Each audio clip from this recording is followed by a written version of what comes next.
It's wild how a totally normal day can just flip. One second, everything's fine, you're just going about your business, and the next, you're in a life or death situation where every choice matters. I mean, really think about that. 5 seconds. That's it. No time to pull out your phone, no time to call for help. It's just you, a crisis, and whatever you happen to see around you. What would you actually do? Well, that's exactly the situation that unfolded in a small breakfast shop in Jinhua, Zhejiang. A completely normal morning suddenly shattered by the sound of a man screaming, his body literally trapped by an invisible, deadly force. All right, so let's get into it. How did this happen? This wasn't just some random, out-of-the-blue accident.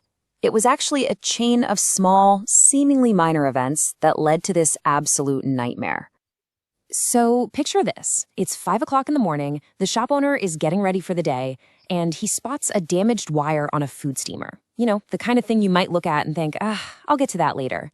But he decided to inspect it right then and there, and boom. The second he touched it, the current grabbed him and wouldn't let go. And here's the terrifying thing about a major electric shock. It does 2 things at once. It burns you, and it paralyzes your muscles.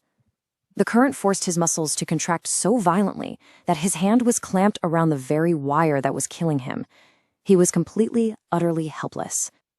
But just then, his wife heard his screams and came running into the room.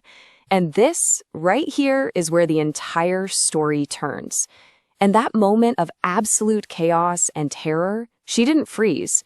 She had this incredible moment of life-saving clarity. And this is really the heart of her heroism. What's your first instinct when you see someone you love in that much danger? You reach out, you try to grab them, right? But with electricity, that's the worst possible thing you can do. It's a death sentence. It would have just created a second victim. But somehow, she fought that powerful urge and knew instinctively that she needed to find a tool. So her eyes are scanning the room, desperately looking for something, anything. And what does she see? Not a broomstick, not a wooden chair, no. She sees a huge plastic bucket of cooking oil. I mean, talk about unconventional, right? It was heavy, awkward, and probably the last thing you'd ever think of as a rescue device. But as it turns out, it was perfect. Okay, so why in the world did an oil bucket work? Well, the answer comes down to some really simple but brilliant physics. And honestly, it's the entire reason we're talking about a rescue right now and not a tragedy. It's all about something called an electrical insulator. It's a super simple concept. An insulator is just any material that electricity can't flow through. We all know metal conducts electricity. That's why the wire was dangerous. But some materials do the exact opposite. They block it. And you're surrounded by these things every single day. Things like dry wood, rubber, glass, and you guessed it, plastic. Now, I'm pretty sure she wasn't thinking about her high school science textbook in that moment, but she understood, instinctively, a fundamental rule. The thick plastic of that oil container would protect her. It would act like a shield. So she grabbed that heavy bucket, lifted it up, and with every ounce of strength she had, she swung it and hit the wire that was wrapped around her husband's hand.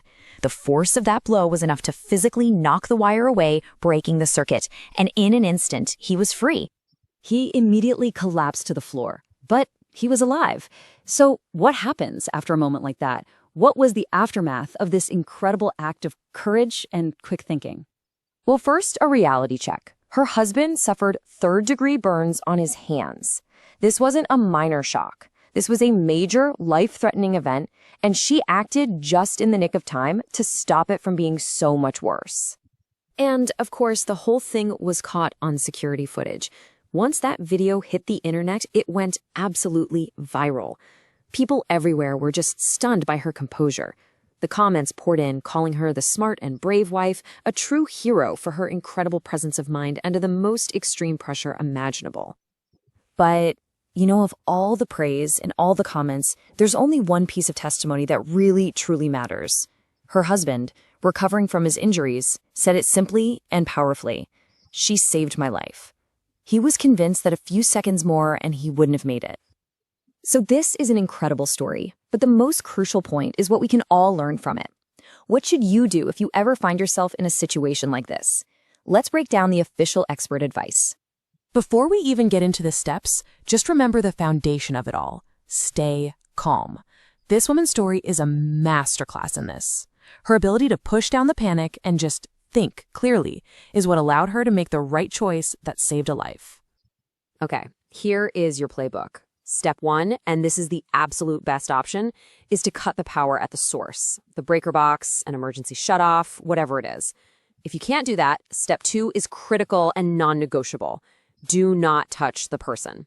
Step 3, do what she did. Find a non-conductor, a dry wooden broom handle, a plastic chair, anything that won't carry that current. And finally, step 4, use that object to push, pull, or pry the person away from the electrical source. And that really brings us full circle, doesn't it? This whole story isn't just about an oil bucket. It's about the incredible power of the human mind under pressure. It's proof that in a crisis, having the right knowledge isn't just power. It's the one thing that separates paralyzing panic from life-saving action. Thanks for watching and don't forget to subscribe.